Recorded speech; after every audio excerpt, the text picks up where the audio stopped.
আসলে আমি বুঝতেছি না সে আসলে গুম নাকি তাকে হত্যা করা হয়েছে নাকি নিখোঁজ। আসলে এই বিষয়ে আমার একটু মানে এখন আমার মনের মধ্যে একটু কোনো প্রমাণ, কোনো নির্দিষ্ট উপযুক্ত একটা প্রমাণ আমরা চাচ্ছি। আমাদের আমাদের পুলিশ কর্মকর্তা হারুন আঙ্কেল যে কথা বলছে আমরা অবশ্যই তাদেরকে ট্রাস্ট করি এবং আমাদের আস্থা আছে তারা খুব দৃঢ়তার সাথে কাজ করছে। তারপরেও সন্তান হিসেবে আমি আমার বাবার একটা নির্দিষ্ট প্রমাণ চাই, তাকে যে আসলেই খুন করা হয়েছে বা হত্যা করা হয়েছে তার একটা প্রমাণ আছে। আমি আগে গত নিউজেও আপনাদের সাংবাদিক ভাইদের সামনে বলেছি যে আসলে তার পরনে কী ছিল, তার হাতে কী ছিল, কোনো একটি ক্লু। তো মানুষের মেরে টুকরা টুকরা করছে, তার হাড়গুলা কী হবে, হাড়গুলা তো আর আসলে নষ্ট হয়ে যায় তখন আর বেশি করে। আর যেহেতু সেখানে দেখা যাচ্ছে যে কষাই যে তাকে নিয়েও অনেকবার ঘোরাঘুরি করা হয়েছে, তো কেন এখনও কোনো কিছু মিলছে না আসলে বিষয়টা আমিও বুঝতেছি না। এবং আমি চাই যে তদন্ত করে যত তাড়াতাড়ি সম্ভব আমাকে কোনো প্রমাণ হস্তক্ষেপ করতে হবে আমার, সেটা আমি দেখতে চাই, তাহলে আমি বিশ্বাস করতে পারবো।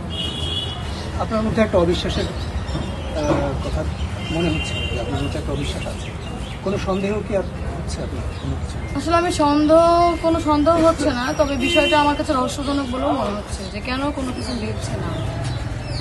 তারা যদি আমাকে নির্দিষ্ট প্রমাণ দিতে পারে তাহলে অবশ্যই আমার এই ধরনের কোনো সন্দেহ থাকবে না। কলকাতা থেকে যে ধরনের কথাবার্তা বলা হচ্ছে, সেখানকার কর্মকর্তারা যেরকম বলছেন, আর বাংলাদেশে যে ধরনের বিবৃতি আসছে, সব মিলিয়ে কী সিদ্ধান্ত বা কী ধরনের? আমরা এখন কোনো সিদ্ধান্ত নিইনি। তারা আমাদেরকে বলছে যে আপনার তো জানেন মধ্যে বাংলাদেশের একটি টিম গেছে, তারা কলকাতা সিআইডির সাথে কাজ করতেছে। তারা আশ্বস্ত করেছে যে আমরা খুব দ্রুত সময়ের মধ্যেই কোনো না কোনো কিছু জানাবো। বিশাল জীবিত কিংবা মৃত সেটা নিয়েও কি আপনার কোনো সন্দেহ আছে? কারণ কোনো কিছুই তো পাওয়া যায় না। সেটাই, এই জন্য তো আমি বললাম যে আমি নির্দিষ্ট কোনো প্রমাণ পাচ্ছি না, এই জন্য আমার বিষয়টা একটু অন্যরকম মনে হচ্ছে। আসলে আমি বুঝতেছি না সে আসলে গুম নাকি তাকে হত্যা করা হয়েছে নাকি নিখোঁজ। আসলে এই বিষয়ে আমার একটু মানে এখন আমার মনের মধ্যে একটু প্রশ্ন যাচ্ছে যে আসলে বিষয়টা কী। কারণ আপনারাও ক্লিয়ার না, আমিও ক্লিয়ার না। আমি আরও সন্তান, আমার বিভিন্ন কথা মনে হতেই পারে, বিভিন্ন কথা মনে হচ্ছে, বিভিন্ন রকম চিন্তা হচ্ছে।